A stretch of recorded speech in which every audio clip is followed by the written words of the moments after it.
Are you looking for some amazing recipes to wow your friends and family on the big game? We'll find out today on our very special sports edition of WTF.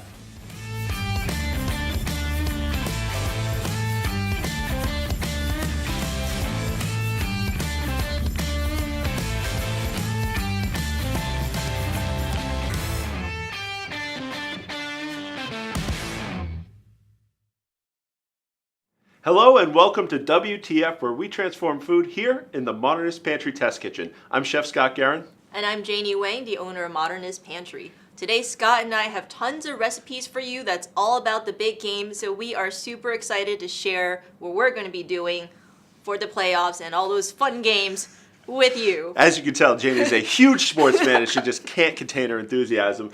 But think about all the good foods that you get. Even if you go to a game or someone's party, you get chicken wings, you get guacamole, you get nachos, but sometimes they're not the best quality. Sometimes they're, takeout from a place that's not as reputable, or you buy them at the grocery store and you get plasticky tasting cheese or guacamole that turns brown. So what do we have here, Scott, today? So actually, we're going to give a call back to our first episode, aptly numbered episode 100, and it's our sodium citrate cheese, but we actually have a nacho cheese recipe that we've developed that has a little bit of roasted jalapeno in it, and it gives it that really nacho cheese flavor without all the plasticky kind of textures that you would get if you bought the cheese in the store. This works really well because also when you pour that nacho cheese over the chips. After a while, it just turns into this kind of solid brick on there that's not as appetizing. This one is formulated so that it stays kind of liquidy throughout. So even if it gets a little bit cool, you still get that nacho texture. We can show you that I heated this up maybe about 10 minutes ago. You could still get that nice, beautiful nacho cheese right over. And I'm sure Cole's getting great shots right now. And that looks super delicious. Yes. And for, I think, the few people who have not seen episode 100, all about sodium citrate, can we go over really quickly a little bit about what sodium citrate is and what's it doing with the cheese that makes it special? Yeah, so sodium citrate, it's very easy. It's just the salt from citrus foods. And you add a little bit in, and it helps that protein and that fat combine. So when you melt regular cheddar cheese, it'll be this clump of melted cheese and then oil, like a slick that comes off. Well, this helps it melt evenly and it doesn't break like it normally would. So you get that beautiful cheese that you can pour over your nachos. Right. So it's like Velveeta, but with quality cheese. Yes, of exactly. Your choosing.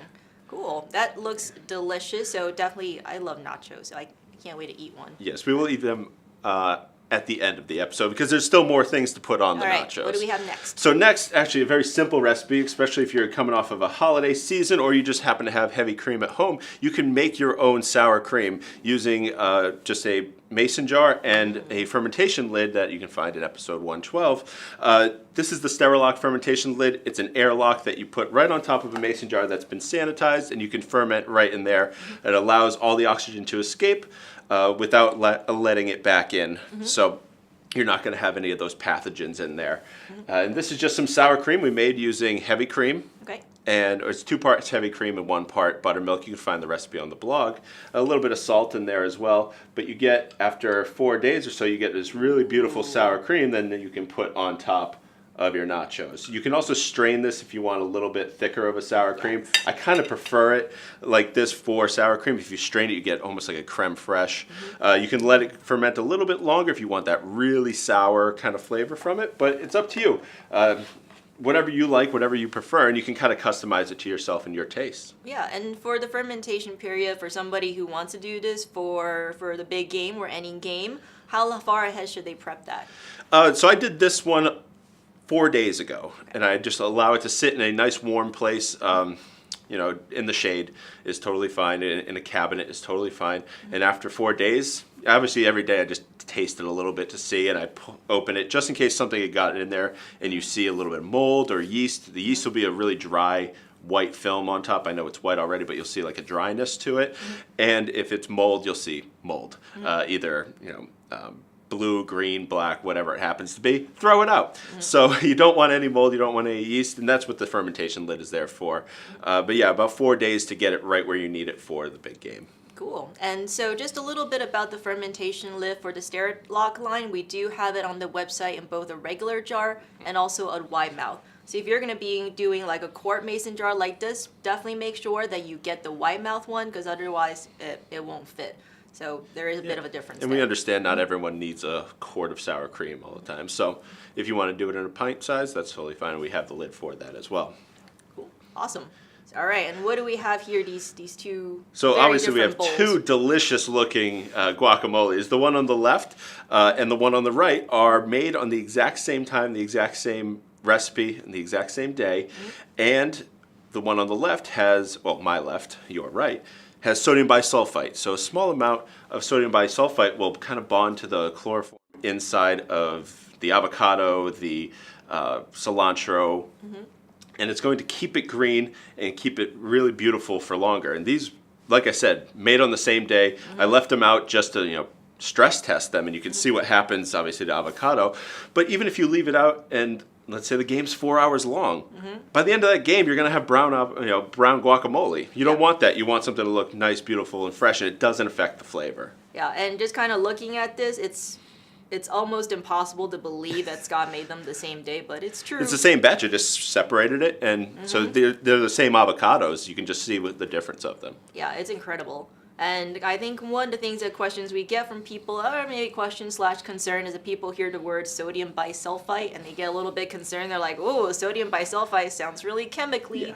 And I guess our response to it is it's understandable because these are the names of the ingredients. But if you take baking soda, which everyone has in their cabinet, and you look at the back, it's sodium bicarbonate. So all of these have their traditional chemical names, but everything is made of chemicals. So there's not much to be scared of. There is, if you use far too much of sodium bisulfite, it can cause like an allergic reaction, but that's way more than you would ever possibly need to use. And trust me, if you're using tablespoons upon tablespoons, there's an issue with your recipe. But if you follow our recipe on our blog, it uses a very small amount, and it just keeps it nice and beautifully green.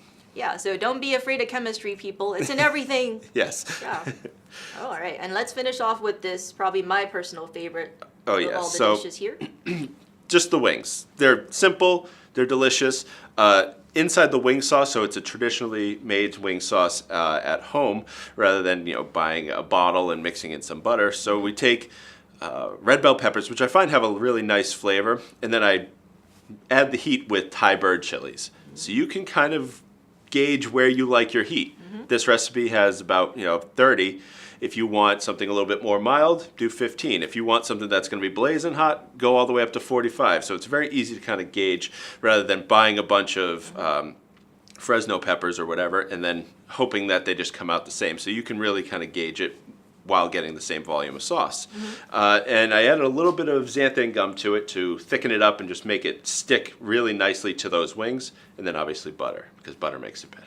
Yeah, and you can kind of see right here, I mean, we plated this right before we started shooting, and all the sauce is still pretty much exactly where it was, right? Yeah, and you can also find a recipe for the wings themselves. A wing recipe that I've used for a long time. It makes really great crispy wings. Well, this is a delicious spread here. So we got your nacho cheese, you have your nacho, sour cream, guac, wings, a couple different ingredients and tools. If you do want to check out any of these items in detail, we do have episode 100, all about sodium citrate, episode 112, all about fermentation, not just this particular lid, but if you were like, how do I make pickles? I bought this lid, what else can I do with it? Yep. Check out episode 112 for fermentation in detail. And then we do have another episode 118 that is all about xanthan gum, which is one of the most versatile and widely used of the modern ingredients. So before we leave the folks here, as they're rushing off to buy all these things in order to get ready for the big game, is there anything else we want to talk about? No, I think we pretty much covered everything we need to. It's just, you can take these and say you don't like jalapeno, you want to add something else to it. All these recipes are really a guideline just to be, customizable to you. So if you like your guacamole a certain way, but you want it to stay green, you can just take my recipe and add in whatever your favorite ingredients are. So it's really great. As long as you use sodium bisulfite, you're going to get that big, beautiful green color off of your guacamole and really wow your friends. So. Yeah, so definitely looking forward to having fun, and hopefully your team's in it to win it, and any other sports analogy that I don't know. You're really nailing it with these sports terms. Yes. So from here in the Modernist Pantry Test Kitchen, I'm Janie Wang. And I'm Scott Guerin.